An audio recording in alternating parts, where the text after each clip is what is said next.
እንደ ሙስሊም ማንኛውም ሰው አትነቀውም። ሰው አይናቀም። ነገር ግን አንዳንድ ግን አቅምህን ወቅ የምትልበት ቦታ ግን አለ። ይህ ሰው ተራ ሰው ነው። ተራ ብቻ አይደለም፣ ሙልጭ ያለ ተራ ሰው። ምክንያቱም ምንም አይደለም። በቃ አንድ የዩቲዩብ ላይ ቁጭ ብሎ በቃ ዩቲዩብ ላይ በታየለት ልክ ያችን የሚለቃቀም በቃ አንድ ግለሰብ፣ ሌላ ምንም ነገር አይደለም። በኢትዮጵያ ሙስሊሞች ጉዳይ ለኢትዮጵያ ሙስሊሞች ሁላችንም ጮኸናል። የተለየ ነገር ምንም የለም። ግን አናት ላይ መውጣትና ወጥ መርገጥ ውስጥ ግን አንገባ። የራሳችን አመለካከት አለ። ትክክለኛ የሆነውን ትክክለኛ ነው የምንለው። ትክክለኛ ያልሆነውን ሰውዬ አምጥቼ እዚህ ጋር ነው ያስቀምጬ ቆሻሻን ካላጠባችሁልኝ ብዬ ወንበር አልሰጥም። የመጀመሪያው ነገር እንደ ሙስሊም የአላህ መልእክተኛ ሰለላሁ ዐለይሂ ወሰለም ቢድአን ተጠንቀቁ ተብሏል። ጭማሪ። ምክንያቱም ዲኑ ሙሉ ስለሆነ ነው። መጨመር እኮ ያላስፈለገበት ምክንያት ዲኑ ሙሉ ስለሆነ የጎደለ ነገር የለው። አንተ ምንዳ ለማግኘት ከሆነ ሙሉ ባረገው አላህ ሙሉ ባረገው ዲን ውስጥ አንተ ከሰራህበት ጀነት የምትገባበት በጣም ትርፍርፍ ያለ ብዙ ጥሩ ነገር አለ። ችግሩ መስራት አትችልም። የሚያስጨፍር የሚያስደንስና ስሜትን የሚያነቃቃ ካልሆነ ኢባዳ ላይ ማስራትና መታገል አይችልም ሰው። ስለዚህ ለራሱ ለስሜቱ የሚበቃውን ነገር ይፈልጋል። ጭማሪዋን ስናስባት ኢባዳ ብትሆን ኖሮ ማንንም ሰው አይጨምራት። ምክንያቱም ቁጥባ በጣም የሚገርም ነበር። የሰላት ኹጥባ ላይ ሰዎችን 20 ደቂቃ አስቆየ ስለ ተውሂድ እያለ የሚናገረውን ሰውዬ 20 ደቂቃ ያኮ በጣም ትልቅ መልእክት የሚተላለፍበት ሙስሊሞች የሚሰበሰቡ የጁሙአ ኹጥባ ቀላል አይደለም። 2 ረካ ሰላት የተቀነሰበት እኮ የዙር ሰላት ለዛ ኹጥባ ተብሎ ሰዎች መልእክት እንዲደርሳቸው ብዙ ነገር ትልቅ ነው። በቃ በሳምንት የምታገኛት ትልቁ ዋናው የጁሙአ ትልቁ ነገር እዛ ኹጥባ ላይ ካልደረስክ ራሱ ጁሙአ እንዳልሰገድክ ነው የሚቆጠረው። እዛ ላይ እንኳን የሚሰለቹ እኮ ናቸው። ዳይ ሆነው አቆየን እኮ የሚሉ ሰዎች አሉ። መውሊድ ስትላቸው ግን አሪፍ ነው። ለምን አይሰለችም? ሙሉ ቀን ሲጨፈር ነው የሚውለው። ኢባዳ ስላልሆነ። ኢባዳ ቢሆን ኖሮ 20 ደቂቃ አይታገስም። የረመዳን ጾም መጾም ከብዶት ጾም ከበደኝ እያለ በገና ሳይደርስ ስልክ የሚደዋወሉ ሲፈታ እንገናኝ እንበረጭጨዋለን የሚል ሰው የአላህ መልእክተኛ ሰለላሁ ዐለይሂ ወሰለም የተወለዱበትን ቀን ጾመዋል፣ ሰኞ ጾም ብትሉ ይሞታል። ይሄ ኢባዳ እሳቸውም አድርገውታል። አይፈልግም። ይሄ ይከብዳል። ከሴቶች ጋር መደነስ ይከብዳል። መብላትና መጠጣት፣ መጨፈር፣ መደነስ፣ ጫት ብዙ መንከባለል ይከብዳል። እሱ እኮ ናይት ክለብ ያጣውን ነገር እዚህ ጋር ለማምጣት፣ ሌላ ቦታ ያጣውን ጭፈራ እዚህ ጋር አጥፈ ለማምጣት ነው። ጭማሪ እኮ ኢባዳ ቢሆን ኖሮ የሚሰራው የለም። ስለዚህ የአላህ መልእክተኛ ሰለላሁ ዐለይሂ ወሰለም ሁሉም ጭማሪ ጥመት ነው ካሉ እሳቸው ያሉትን ነገር አለመረዳት፣ ይህንን የፈትዋ እሳቸው ያሉትን ነገር አምጥቶ በቀጥታ ይህ ብቻ ነው፣ ከዚህ ውጪ ሌላ ፈትዋ የለም። የሰዎች ንግግር የአሊሞች አስተንተንነት ምናምን እዚህ ላይ ግልጽ በሆነ ንግግር ላይ የነሱን ሐሳብ ግልጽ ከሆነው ንግግር ላይ እስካልተቀራረበ ድረስ አትቀበለው። ምክንያቱም ንግግሩ ግልጽ ነው። ቢድዓ ጭማሪ ነው። ጭማሪ ሁሉ ጥመት ነው። ሁሉም እኮ ነው። ሁሉም ቢድዓ ጥመት ነው አሉ። ጥመት ወደ ሰዓት ይመራል አሉ። አሁን ይሄ ግልጽ ነው። ፍቺ የሚያስፈልገው አይደለም፣ ሾርኒ አይደለም፣ ቀጥታ ነው። ሁሉም ጭማሪ ነገር ዲን ላይ ነው። ይሄንን ነገር በጥርሱ ነክሶ ከዚህ ውጪ የምትጨምረው ነገር አላህ ፊት ያስጠይቃል፣ ከዲን ውጪ ነው ብሎ ያለን ሰው የሆነ ሰውዬ ንግግር አምጥተህ ይሄንን ካልተቀበልከኝ ገሌንተና እንዲህ ብለዋል ስትል ሂድ ወደዛ ከሰውየው የሚያመጣው አንተም ሰውየውን ዞር በልልኝ አልቀበልም።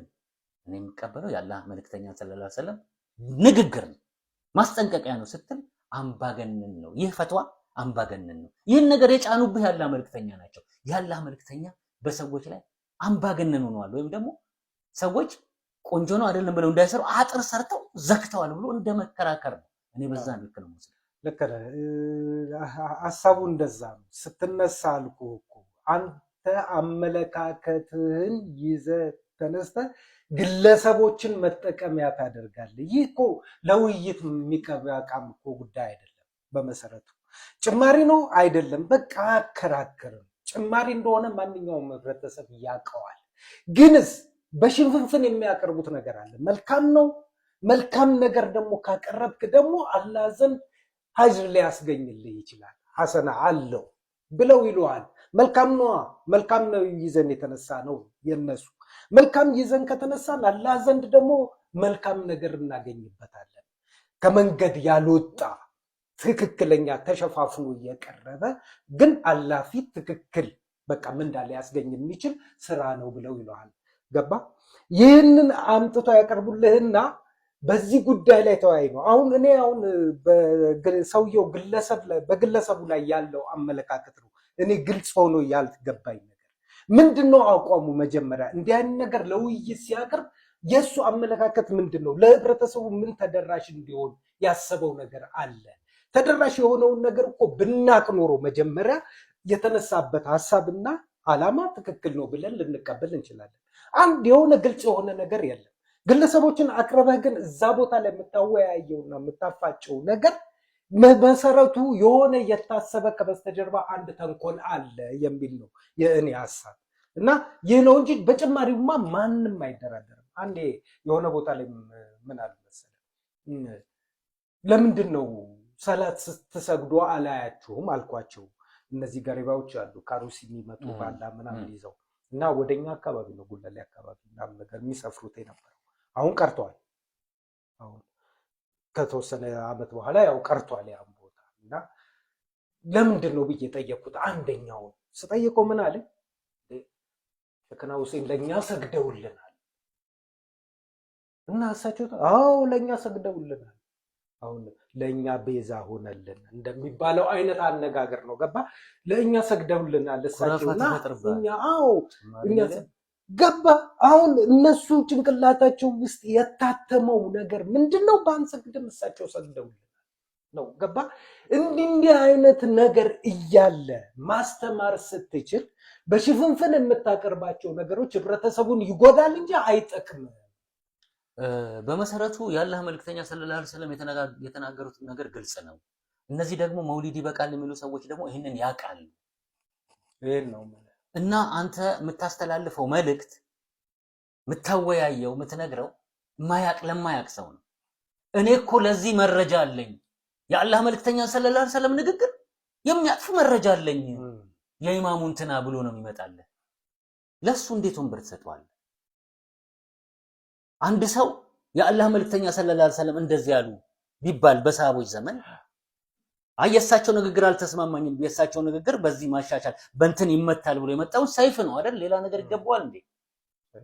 በዛ ሰዓት ሰይፍ ነበር የሚሰጡት። እነ ዑመር ያናግሩታል። በአላህ መልክተኛ ሰለላሁ ዐለይሂ ወሰለም ንግግርና ትእዛዝ ካልተበቃቃ ለሱ ሰይፍ ነበር የሚሰጡት። እኛ ደግሞ በመጠየፍ ነው ምላሹን የምንሰጠው። ይህን ቆሻሻ ብለን ሌላ ምን እናደርጋለን? ቆሻሻ ነው። ቆሻሻን ነገር በቀልብ ነው የምጠላው። ነገር ግን ሰርተ መብላት ይቻላል እኮ። መሀከል ላይ የሚሆኑ ብዙ ሙዘብዝቢን ሚዲያ ላይ አክቲቪስት ላይ ወላሂ እንዳሉ ሰዎች ሙዘብዝቢን መሀከል ላይ የቆሙ ሰዎች አታገኝም። ሱና ያለው አላህ Subhanahu Wa Ta'ala በትክክል የሚገዛ ነው። የተውሂድ ሰው ብዙ ጊዜ ፊት ለፊት አይመጣም፣ ተንቀሽቅሾ አታገኝም። ስራ ነው የሚሰራው። ሚዲያ ላይ የምታገኘው ሰው አብዛኛው ችግር ያለበት ታርጌቱ መታወቅ ነው። ታርጌቱ ነውና ጎበዝነ ስትለው ማንም ጃሂል ጎበዝነ ሲለው ወጡን ይረግጣል። እና እኔም ለማለት የፈለኩት ቢዳ ነው። የሞላ ብርጭቆ ላይ ውሃ መጨመር ነው። ይፈሳል፣ ለማንም አይጠቅም። ዋናው ነገር ለማንም አይጠቅም። ነገር ግን እልህ ይዞ ጭራሽ እቀጥልበታለሁ። አንዱ ይነሳና እኔ የአብሬት ዘር ነኝ ምናምን ይላል። እባክህ ሂድና ሚስት አግባበት የእንትና ዘር ነኝ ብለህ የገሌ ዘር ብሎ በሚደረግ እኛ አብሬት አይደለም ቃጥባሪ አይደለም ማንንም አንከተልም። ጥሩ ስራ ሰርተው ካለፉ አለፉ ነው። አላህ Subhanahu Wa Ta'ala ይቆጠሩላቸው ከስራቸው ተገናኝቷል። ከሳቱ ደግሞ እኛ መስካሪዎች አይደለም። አላህ Subhanahu Wa Ta'ala ይጠይቃቸዋል። ሰዎችን በደንብ በትክክል አላህ እንዲገዙ በተውሂድ እንዳነጹ የምታውቀው የአካባቢያቸው ይኖሩበት የነበሩት አካባቢ ሰዎች ተውሂድን በጥርሳቸው ነክተው ቢድአን ተጠንቅቀው ካሉ ያ በሳቸው መኖር የተረፈ ተርፈ ነው። ህብረተሰቡ ኩራፋት ከሆነ ደግሞ ትርፉን ታውቀዋለህ ማለት ነው። ሌላ ንግግር የለም። እንደ አካባቢ አንድ ቤተሰብ አባታቸው ተውሂድ ካለው ጠንካራ ከሆኑ ልክ እንደዛ ነው የሚሆነው። እዛ መስጂድ ውስጥ ተውሂድ ያለው ኢማም ካለ ተውሂድ ያላቸው ሰዎች የሚመላለሱት ከሆነ ኢማሙ ወላ ሙአዚኑ የአካባቢው ሰው ተውሂድ ካለው መስጂዱ ጀማዓው በሙሉ የተውሂድ ጀማዓ ነው የሚሆነው። ስለዚህ ቃጥባሪ አካባቢ ያሉት ሰዎች ኩራፋት ከሆኑ ማን ላይ ነው የምትፈርደው? አልተማሩም፣ አላስተማሯቸውም፣ አልነበራቸውም ሙሪድ የቀረ አብሬት ሸክ ላይ ያሉ ሰዎች ደግሞ ኩራፋት ሆነው መውሊድ እያሉ የሚጨፍሩ ከሆነ ከየት ነው ያገኙት ጥያቄ ያስነሳል።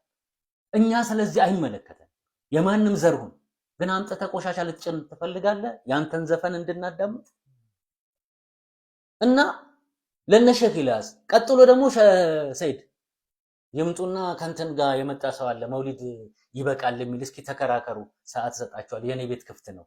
እንደዚህ አይነቱን ወጠጤ ከጫወታ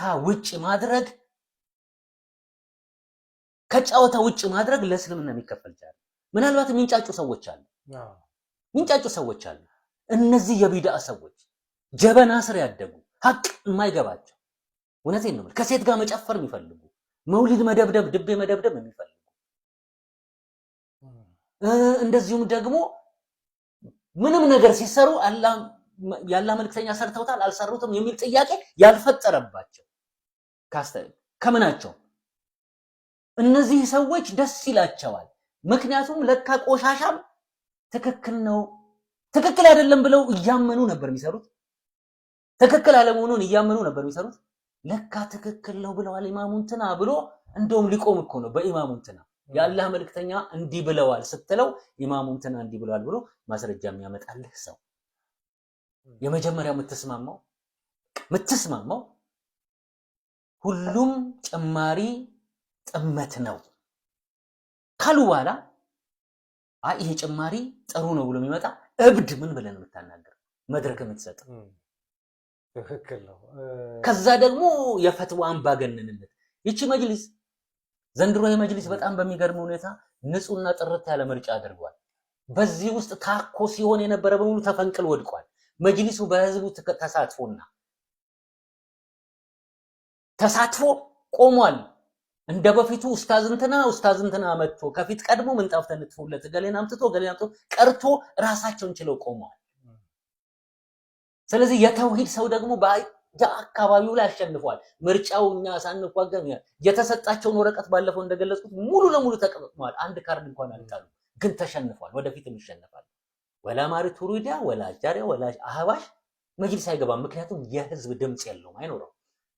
ቢድዓ አራማጅ ኮተት የተወሰኑ የሚጨፍሩ ሰዎች እንጂ ያሉት ካለዛ ተመሳስሉብህ የተውሂድ ሰው መስሉ ገብቶ ስራውን አሁን እንደሚያደርጉት ካልሰራብህ በስተቀር ማንም አይገባም። ስለዚህ መጅሊሱ ተመቷል። ካሁን በኋላ በማንኛውም ኡስታዝ ወደ መጅሊስ ገብተህ የምትፈነጭበት በስልክ የሚታዘዝ መጅሊስ የለም። ወጣ ከጨዋታ አንድ ምንጭ አላቸው፣ ወደፊት እንጠቅሷለን። የሆነ ካምፕ አላቸው። እሱ ካምፕ ደግሞ በእኛ ጥረት ይፈርሳል ከተባበረ። ከባድ ካምፕ ነው እና እነዚህ ሰዎች ስለ ተውሂድ ከምትነግራቸው ሞታቸውን ይመርጣሉ። አንተ ሚዲያ ላይ የምትወጣውና ስለ ሙስሊሞች የምትታገለው እኮ አላህን በብቸኝነት መገዛት እንዳይፈርስ ነው። ካለዛ እኮ ሌላው እኮ ምንም ችግር የለውም። ተከለስልከው እኮ ይሄዳል። መንግስትን የወያኔ መንግስት እንኳን ኩራፋት ከሆንክና መውሊድ የምታቀው እንደዚህ እኮ እሱ እኮ በቃ የሚጠላው እኮ ክልክላትን የከለከለውና ጠንካራው ነው። እሱን ለማጥፋት ነው። ምዕራባዊውንም ሆነ ሀገር ውስጥም ሆነ ሌላ እኮ ምንም ነጋሪም አያስፈልገውም። ዝም ብለህ ሄደህ ጸብም አይኖርም። መጨማለቅ ካለ ምን ጸብ አንድ ላይ ትጨመላለቃለህ። በቃ ምናምን